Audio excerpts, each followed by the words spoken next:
అయోధ్య రామ మందిరం కట్టుకుంటుంటే తిరుమల తిరుపతి దేవస్థానం నుంచి డబ్బులు ఇచ్చారు. తిరుపతి నుంచి దాదాపు 100 కోట్ల లడ్డూలు ఎన్ని ఇచ్చారు. అవును, అవును.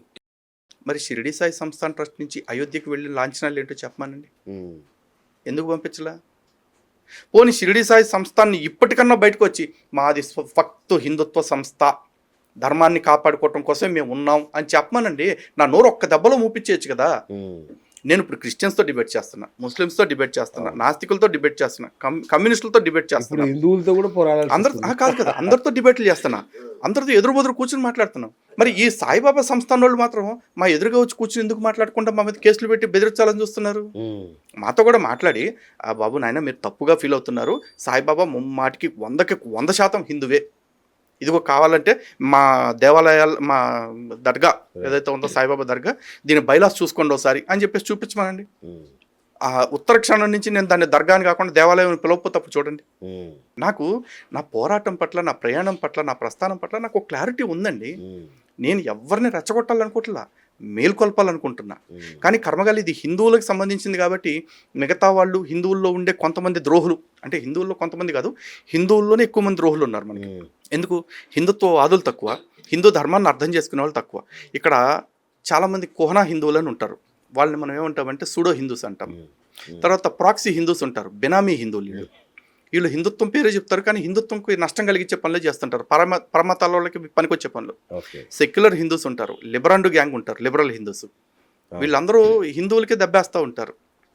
ఇలాంటి వాళ్ళని ఇంతమందిని తట్టుకుని మేము ఫైట్ చేస్తూ ఉండాలండి. ఇంకొంతమంది హిందువులు ఉంటారు, వాళ్ళు నిజంగా భక్తి ఉంటుంది, కానీ ఆ భక్తి ఎలా ఉంటుందంటే, ఓ ఇక్కడ మొక్కితే నాకు కోరిక తీరిందా, అక్కడ మొక్కితే నాకు తలనొప్పి తగ్గిందా, ఇక్కడ మొక్కితే నాకు జ్వరం తగ్గిందా, ఇట్లా చూస్తారు. కానీ జ్వరం తగ్గటానికి, తలనొప్పి తగ్గటానికి దేవుడి దాకా ఎందుకు? ₹10 పెనసిన్ ట్యాబ్లెట్ తోటి, పారాసెటమాల్ తోటి పోయిద్దిగా. కాదు, వాళ్ళ మాయల్లోకి చిక్కుకుని మత మార్పిడి కూడా అయిపోతూ ఉంటారు ఇట్లాంటి దుర్మార్గాలు నమ్మి.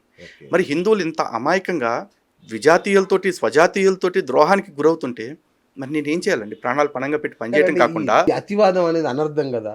ఇది అతివాదం అంటే నేను తుపాకీ పట్టుకుంటేనో, నాటు బాంబులో లేకపోతే టైం బాంబులో పట్టుకుంటేనో, లేదా వాళ్ళకిలాగా ఏ RDXలో, TNTలో, అమోనియం నైట్రేట్లో ఈ పెట్టుకుంటేనో అప్పుడు అతివాదం అనాలి మీరు. నా మాట నా ఆయుధం, నా మాట నా తోట, నా మాట ఉంటుందండి. ఇప్పుడు మా వాళ్ళు నిద్ర లేపాలనుకుంటున్నాం, మామూలుగా పడుకున్న తట్టి లేపొచ్చు, కానీ నిద్రపోయినట్టుగా నటిస్తున్న లేపాలంటే కాస్త ఎక్కువ శక్తి చూపించాలి. ఆ ప్రక్రియలో కాస్త ఘాటుగా నా పదాలు వస్తాయి తప్ప అన్పార్లమెంటరీగా ఎక్కడ ఒక్కటి కూడా ఉండదు. అగెన్స్ట్ కాన్స్టిట్యూషన్ ఈ రోజు వరకు నేను మాట్లాడలేదు, మాట్లాడబోయేది లేదు. సో దీని అంతిమ లక్ష్యం ఏంటి? ఇప్పుడు మీ అంతిమ లక్ష్యం ఏంటి సాయిబాబా విషయంలో? ఒకటే చెప్తున్నాను సార్, సాయిబాబా ఆలయాలు ఏవైతే ఉన్నాయో ఇప్పుడు అవన్నీ కూడా సంస్కరణ జరగాలి. సాయిబాబా ఆలయాల పేరుతో ఉన్న వాటిలోంచి సాయిబాబా పక్కన పెట్టిన ఈ హిందూ దేవీ దేవతల విగ్రహాలని పూర్తిగా తొలగించాల్సిందే. రెండోది, హిందూ దేవాదాయ శాఖ పరిధిలోకి సాయిబాబా ఆలయాల్ని తేవాలి. సాయిబాబా పేరు మీద ఏదైతే ఆదాయం హిందువులు దోచిపెడుతూ ఉన్నారో ఆ డబ్బులన్నిటికీ లెక్కలు కావాలి, అకౌంటబిలిటీ ఉండాలి. అలా జరగాలి అంటే దేవాదాయ శాఖ పరిధిలోకి దాన్ని తేవాలి. లేదు అంటే సాయిబాబా అసలు హిందుత్వానికి సంబంధం లేదు, మాది హిందూ దేవాలయం కాదు అని షిరిడి సాయి సంస్థాన్ ట్రస్ట్ వాళ్ళు ఎవరైతే ఉన్నారో వాళ్ళు బహిరంగంగా మాకు ప్రకటించాలి. అప్పుడు హిందువులు ఆ దర్గాకి వెళ్ళాలా వెళ్ళకూడదా అని డిసైడ్ చేసుకుంటారు.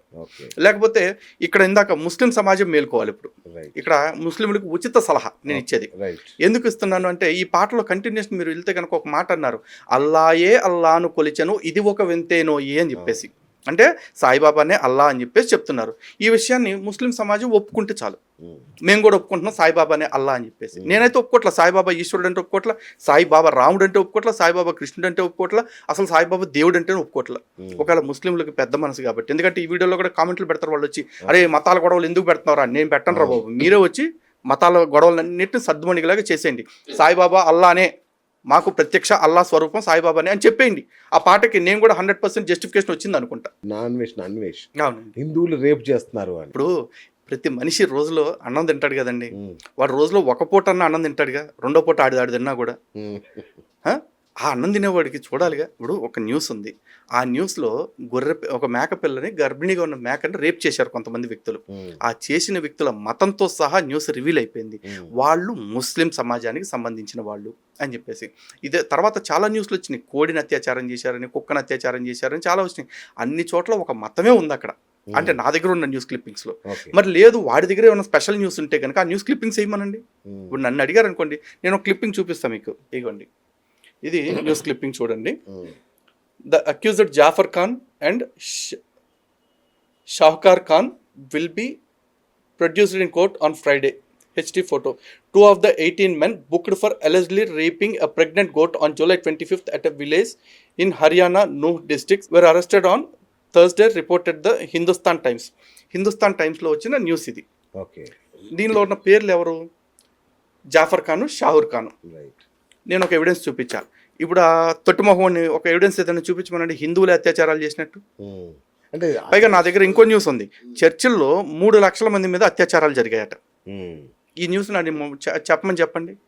ఆ కుక్క దేశాన్ని వదిలేసి విదేశాల్లో తిరుగుతున్నాడు కాబట్టి విదేశాల్లో వాళ్ళ మెప్పులు పొందడం కోసం, ఒరే నాయన నేను ఎక్కడ మీ మతానికి వ్యతిరేకంగా మాట్లాడలేదు అనిపించుకోవటం కోసం హిందుత్వం మీద నిందలేస్తూ బతుకుతున్నాడు. హిందూ కాదా?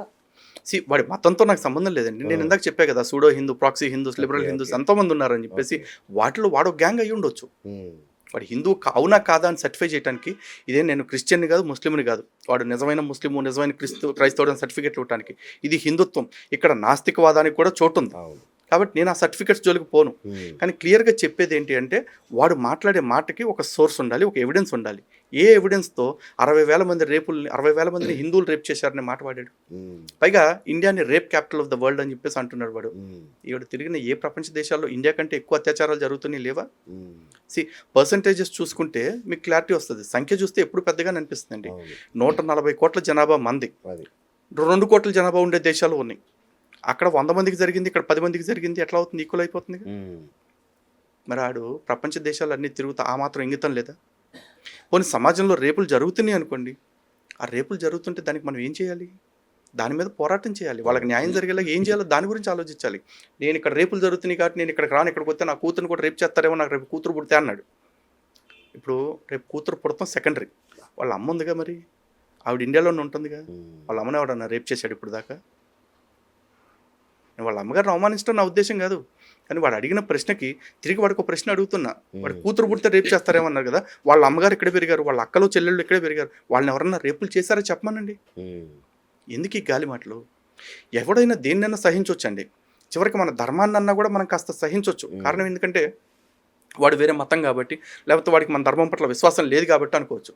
కానీ ఈ తల్లి భరతమాత మనందరినీ మతాలకు అతీతంగా సమానంగా భరిస్తుందిగా. మనం ఇక్కడే పుట్టాంగా, ఇక్కడే అమ్మ పెట్టే అన్నాన్ని తింటున్నాంగా. చనిపోతే ఆ తల్లే తన గుండెల్లో కలుపుకుంటుందిగా మన్ని. అరే ఆ దేశం గురించి ఎలా మాట్లాడాలనిపిస్తుంది పాపిష్టి వాళ్ళకి?